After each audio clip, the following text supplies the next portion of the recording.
खुलेआम बिकता है। वहाँ पे बार बार से दूर दूर से बच्चे पढ़ने आते हैं। पुलिस हर महकमे में मैंने एप्लीकेशनें डाली, हर जगह में मिला, तो मुझे ये एहसास हुआ कि हिंदुस्तान के अंदर आम आदमी है जो उसकी आवाज़ में कोई दम नहीं है। या आपके पास आप कभी face to face Manoj Tiwari से मिले हैं? आप मिले हैं? मिलने नहीं किया था। अरे बात पूरा वो आती है निकल करके। देखिए, एक बार में ही सारी समस्या खत्म नहीं हो जाती है। पार्टी को जिम्मेदार ठहराना, अगर पार्टी कोई भी सरकार होती है शराब या गुटखा बेच रही है तो खरीदने वालों की दिक्कत है वो। मेरे आप कभी मुखर्जी नगर जाके देखिए, आप यहाँ पे आते हो, आप मुखर्जी नगर जाइए प्लीज़, कभी मेरे कहने पे आप एक बार जाके देखिए।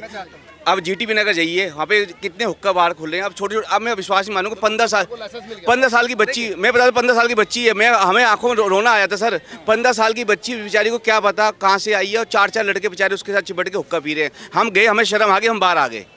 आपके बच्चे क्या कर रहे हैं? कहाँ बच्चियाँ हैं, 16 साल की बच्चियाँ, 18 साल की बच्चियाँ हाफ हाफ कपड़े पहन के रात को जा रही हैं। जब घर से वापस नहीं आ रही टाइम पे, तो बच्चों के माता पिता को ध्यान रखना चाहिए कि मेरी बच्ची कहाँ गई है, कब कितनी लेट आई है। इस समय केजरीवाल जी, इस समय उनका कोई नाम पहचान कुछ भी नहीं थी। इन्होंने आकर के लोगों के कच्ची कॉलोनी में सबके मीटर जाकर के, जो इनके मीटर कट गए थे हाई बिजली, बहुत ज़्यादा बिजली बिलों के चक्कर में, उनके मीटर के बिल जाकर के इन्होंने चमका कर अपनी राजनीति चमका ली, लगा करके मीटर जोड़ के इन्होंने अपनी राजनीति चमका ली। इसलिए विभाग को कह रहा हूँ मैं, स्पेशल BSS और NDPL वाले इतने हरामी हो गए, इतने चोर हो गए, किसी घर में मीटर नहीं लगाते, और कमीन के बच्चे चोरी इतने बिल आ रहे हैं। इनको ये नहीं पता कि किसी घर में अर्थ लीकेज हो रही है, अर्थ लीकेज की वजह से समानांतर बिल आएगा। अगर आपके घर में 2 बिल है तो दोनों बिलों के अंदर दोनों मीटर में समान बिल आएगा। सारे चोर एक नंबर के चोर, ये बिल्कुल बात डाल देना। मैं बिल्कुल डंके की चोट पे कह रहा हूँ, डंके की चोट पे कह रहा हूँ। आप अपने चौथी मंजिल पे आप मीटर लगवाने के लिए जाओगे, पैसे देकर लगाओ, 2 मिनट में लगा देगा, तुम्हारा मना कर देगा। आप अलग अलग टॉपिक, क्या सरदार जी नाम क्या है आपका? सुमित मलिक। मलिक। हाँ जी।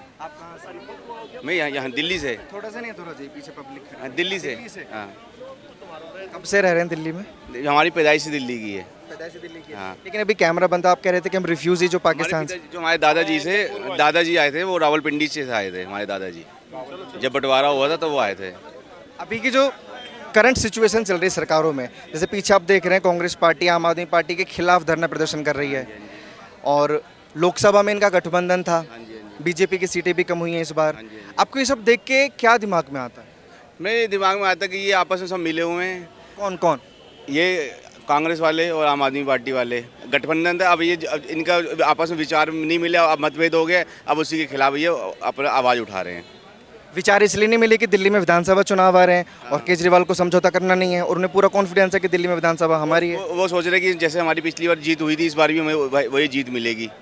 जेल जाने के बाद उनकी पॉपुलरिटी बढ़ गई। जैसे ट्रम्प के कल परसों तो आपने पता होगा उसको वो गोली लगी ट्रम्प की, उसके बाद पॉपुलरिटी में उसकी एकदम 55% का इफाजा हुआ। उसकी ट्रम्प के आने के चांस ज़्यादा हो गए हैं। हाँ, तो ये अब सोचा कि अब मैं जेल चला गया हूँ तो मेरी तो पब्लिक की सहानुभूति होगी, मुझे वोट करेंगे। आप सपोर्ट नहीं करते आम आदमी पार्टी को? मैं तो 7 साल से नोटा वोट दे रहा हूँ, मैं किसी को सपोर्ट नहीं करता। 7 साल नोटा दबाना। इसका क्या कारण है? देखो सर, हमारे नॉर्थ कैंपस में एरिया है, स्टूडेंट एरिया है, वहाँ पे मैंने कई बार कंप्लेंट डाली, कोई सुनवाई नहीं होती। वहाँ पे नशा खुलेआम बिकता है। वहाँ पे बार बार से दूर दूर से बच्चे पढ़ने आते हैं। पुलिस हर महकमे में मैंने एप्लीकेशनें डाली, हर जगह में मिला, तो मुझे ये एहसास हुआ कि हिंदुस्तान के अंदर आम आदमी है जो उसकी आवाज़ में कोई दम नहीं है। या आपके पास पावर होनी चाहिए या वो कुछ होना चाहिए। हमारे एरिया की इस टाइम बड़ी बुरी हालत है। यंग बच्चे बेचारे जो जिनके माँ बाप छोड़ के जाते हैं, और उनका आज भविष्य देखोगे नशे में डूब रहा है हमारा युवा। जो हमारे देश को क्या चाहिए, युवा चाहिए। जापान के पास युवा की कम है, मगर हमारे देश को युवा शक्ति है, मगर वो इस समय नशे में डूबी हुई है, पूरी नशे में डूबी हुई, और इसलिए आप आम आदमी पार्टी का विरोध करते हैं। लेकिन भाजपा में और बाकी पार्टियों में क्या क्या कमी लगती है आपको? और बाकी पार्टी में सर देखो, अब मैं अपने एरिया के हिसाब से बताऊँ तो आम आदमी पार्टी ने कुछ काम नहीं किया। और कांग्रेस का आपको पता ही था, पहले उन्होंने जो भ्रष्टाचार की है कुछ देश में, सब पता ही है, उसके बारे में बताने की ज़रूरत नहीं है। अब ये बीजेपी के पास 10 साल ये जो देश था, उसमें भी अब देश में प्रगति हुई है, मगर जिस लेवल में प्रगति होनी चाहिए उस लेवल में प्रगति नहीं हुई। मतलब प्रगति हुई है तो समर्थन करना तो बनता है। नोटा क्यों दबाते हैं आप? मैं अपने क्षेत्र में जो है उसको नोटा दबाता हूँ। मनोज तिवारी जी हमारे यहाँ बीजेपी में खड़े हुए हैं, आज तक हमारी एरिया में आज तक नहीं आए। नहीं, नोटा दबाने का, क्योंकि देखिए नोटा अगर दबा रहे हैं तो वोट जाया जा रहा है आपका, किसी पार्टी को नहीं जा रहा है। हाँ, तो मुझे जो वहाँ के जो उम्मीदवार है वो जचा नहीं है। मेरी जो जो जो जहन में है, जो मेरी जिस तरह उम्मीदवार होना चाहिए वो पब्लिक के लिए, देखो यहाँ जो हम जिसको चुन के लाते हैं वो पब्लिक का ही वो होता है। एक उसको चुन के हम लाते हैं कि हमारे लिए सुनेगा, हमारी जो दूरियों करेगा बीमारियों को, मगर वो आता ही नहीं हमारे पास। एक जब वोट मांगने आएगा, इस बार तो वोट मांगने भी नहीं आया हमारे एरिया में। तो यही हाल है हमारा कि क्या जो हमारी मांग हमसे मिलने ही नहीं आ रहा, हमारी सहानुभूति नहीं समझेगा, हमारी बातों को नहीं समझेगा, तो हम उसको वोट दे के क्या करें अपना। अच्छा, हिंदू मुस्लिम वोट देखो, वोट हमारा देखो जो वोट है ना, पूरी क्रांति है। एक वोट क्रांति ये ला सकती है एक वोट से। इस वोट के महत्व को हमने हर इंसान को समझना आप बातें तो बड़ी समझदारी की कर रहे हैं कि एक वोट क्रांति लाती है, और उस वोट को आप जाया कर देते हैं नोटा दबा के। उम्मीदवार मिले ना ढंग का, जो हमारी समस्या को समझे। कोई उम्मीदवार ढंग का नहीं है। कोई उम्मीदवार, आप हर्षलैंड में आओ, आप देखो कितना बुरा हाल है। आप हर्षलैंड में आओ, हमारे पीछे 47 होटल्स हैं, सब में हुक्का बार ओपन बिक रहा है, ई सिगरेट ओपन बिक रही है। लेकिन देखिए, आपके हिसाब से तो उम्मीदवार नहीं उतारा जाएगा किसी पार्टी द्वारा। तमाम जनता होती है, पूरा स्टेट होता है, पूरे एक क्षेत्र होता है, तब उम्मीदवार उतारा जाता है, और उसके ऊपर भी कोई चेहरा होता है। जैसे मोस्टली लोग जो है मोदी के चेहरे को लेकर आगे चलते हैं, राहुल गांधी के चेहरे को लेकर आगे चलते हैं, केजरीवाल जी के चेहरे को लेकर आगे चलते हैं। उनका क्या? लोकल मुद्दा जो हमारा उम्मीदवार चुना जाता है वो सबसे पहले अपने लोकल का उम्मीदवार होना चाहिए, निकल के आए, उसको अपने लोकल में सबसे ज़्यादा पता हो। बाकी वो होता है हर चीज़ से ज़मीनी कीड़ा होता है ना, वो पता लगता है कि हाँ हम किस चीज़ से जूझ रहे हैं, किस जिज्ञासा से हम जूझ रहे हैं, कैसी कैसी प्रॉब्लम हमारे सामने हैं। बाहर का आया उम्मीदवार लाके जो खड़ा कर दिया, चुनाव आ गया और उसने प्रचार किया अपने आप को, और जनता ने वोट दिया कि उम्मीद रखी हमें आगे कुछ मार्गदर्शन मिलेगा, सुविधाएं मिलेंगी, मगर आगे चल के क्या होता है, सेम थिंग हो जाता है। कोई इसमें आज तक वही पॉलिटिक्स है, उस पॉलिटिक्स में हम इतनी डीप में जाने जाए, सभी जानते हैं जितनी पॉलिटिक्स है, हर नेता आता है अपने आएगा, भाषण लंबे चौड़े करेगा और चला जाएगा। बाद में प्रॉब्लम है, लोकल बंदा जिज्ञासा से उससे जूझेगा, वो किसके पास जाएगा। ये बात भाजपा पर भी लागू होती है? सभी पे, नॉट एज भाजपा, ऑल इस पे नहीं कहेंगे, सभी पे। भैया मनोज तिवारी कहाँ के रहने वाले हैं? बिहार के हैं, यहाँ का नहीं है। देखिए मैं बताऊँ आप, चलो मैंने मान ली तुम कह रहे हो बिहार के, लेकिन बिहार के नहीं है। मैं बताता हूँ तुम्हें, बंदा रहता कहाँ पे? कहीं भी रह रहा है। इलेक्शन जीतने का, सुनिए मैं बताऊँ, वो दिल्ली के अंदर ही रहता है। और आप जो कह रहे हो ना, मेरी बताता हूँ, उसमें बहुत सारी कमियाँ और बहुत सारी कायदा समस्याएं जुड़ी हुई हैं कि होटल बार का लाइसेंस मिलता है, वो ऐसे नहीं हो रहा वहाँ पे। जो सुनिए, पहले मेरी बात सुनिए, पहली बात सुनिए। अरे क्या, हाँ हुक्का बार के लिए भैया, अरे सुनिए मेरी बात के लिए, क्या सी बात कर रहे हैं आप? मेरी बात सुनिए। अच्छा, दूसरी बात, जो बच्चे वहाँ जा रहे हैं क्या अशिक्षित है, क्या माइंडेड दिमाग नहीं है उनके बात में? और आप जो कह रहे हो, सुनिए भैया, एक मेरी बात पूरी हो जाने, आप कहना, आप कभी face to face Manoj Tiwari से मिले हैं? आप मिले हैं? मिलने नहीं किया था। अरे बात पूरा वो आती है निकल करके। देखिए, एक बार में ही सारी समस्या खत्म नहीं हो जाती है भैया। सुन, आप कह लेना आप। अच्छा, मुझे एक बात बताया, आपने कहा युवा भटक जाते हैं, आपके बच्चे हैं? बिल्कुल बच्चे। कितने साल के? देखो जितने भी 18.5 साल के बच्चे में। आपके बच्चे हैं इस गलत राह पे, कुछ सिगरेट बीड़ी? आपके बच्चे क्यों नहीं भटके? आपने तालीम अच्छी दी है इसलिए नहीं ना? तालीम अच्छी बात है, बहुत अच्छी बात है। बहुत सारे युवा हैं, आप चलो मैं नहीं देख रहा पीछे जाकर, बच्चे को बिगड़ने को नहीं कह रहा। एक उम्र होती है, 18-20 साल की उम्र होती है, उसके अंदर मोस्टली आपके यार दोस्त आपके साथ है, तो आप भटक सकने के चांसेस, हम भी इस उम्र से, इस दौर से गुजरे हैं। कई लोग होते हैं इसमें स्ट्रेंथ होती है, अच्छे संस्कार होते हैं, बहुत सारे बच्चों को नहीं होते। देखिए, ये डिपेंड करता है सर, आप काफ़ी मैच्योर हैं और समझदार हैं। कोई भी ऐसे किसी को देखकर नहीं बिगड़ता, और अगर कोई बिगड़ रहा है तो उसका ठीकरा आप सरकार पर नहीं फोड़ सकते। सरकार पे ठीकरा नहीं फोड़े, वो ये कह रहे हैं भाई इसको बंद कराओ ना। सरकारी को तो बोले, इन्होंने कितनी बड़ी बात बोली, अच्छी बात बोली इन्होंने कि भाई हम आवाज़ उठा दें, आम आदमी की आवाज़ को नहीं सुना जाता। इन्होंने कहा मैं आम आदमी हूँ, इसलिए नहीं फोड़ सकते। मैं एक सेकंड में होता तो मेरी आवाज़ को सुना जाता। इसलिए नहीं कर सकते क्योंकि देखिए, आप एक एग्जाम्पल स्मार्टफोन का ले लीजिए, उससे नेगेटिव भी की तरफ भी लोग जा सकते हैं। दो पहलू होते हैं ना, तो कोई भी चीज़ आती है वो अच्छी भी होती है, बुरी भी होती है। मोदी जी, मैं आपसे एक सवाल पूछना चाहूँगा। पार्टी को जिम्मेदार ठहराना, अगर पार्टी कोई भी सरकार होती है शराब या गुटखा बेच रही है तो खरीदने वालों की दिक्कत है। वो पत्रकार महोदय, देखो आप हमारे, देखो आप एक तो बहुत अच्छा कार्य कर रहे हो, जनता की आवाज़ उठा रहे हो। मेरी आवाज़ ये है कि जो युवा पीढ़ी है, हमारे देश को चाहिए क्या? सबसे पहले युवा चाहिए, नहीं चाहिए? बताइए। युवा पीढ़ी पूरा अंधकार में जीवन जी रही है। आप कभी मुखर्जी नगर जाके देखिए, आप यहाँ पे आते हो, आप मुखर्जी नगर जाइए प्लीज़, कभी मेरे कहने पर आप एक बार जाके देखिए। आप जीटीबी नगर जाइए, वहाँ पे कितने हुक्का बार खुल रहे हैं। अब छोटे, अब मैं विश्वास नहीं मानूंगा, 15 साल की बच्ची, मैं बता दूं 15 साल की बच्ची है, हमें आंखों में रोना आया था सर। 15 साल की बच्ची बेचारी को क्या पता कहाँ से आई है, और 4 लड़के बेचारे उसके साथ चिपट के हुक्का पी रहे हैं। हम गए, हमें शर्म आ गई, हम बाहर आ गए। मेरे घर उसके पीछे, जस्ट पीछे है। मैं हमें शर्म आंखों में रोना आया था, छोटी किसी की, देखो वो भी किसी की बहन बेटी। मुझे एक बात बताइए, एक सेकंड रुक जाइए जनाब। आप एक बात बताइए, हुक्का बार जो आप कह रहे हैं कि खुल गए हैं, क्या उन हुक्का बार में केजरीवाल जी रोकने आएंगे क्या किसी युवा को कि आप भीतर मत जाओ? उनकी पावर सर, वो तो लगा सकते हैं, रोक तो देखो सर, एक सबसे बड़ा एग्जाम्पल मैं आपको इस चीज़ का दूंगा। इंटरनेट भारत में आया, दुनिया भर में सस्ता इंटरनेट भारत प्रोवाइड करा रहा है इस वक्त में।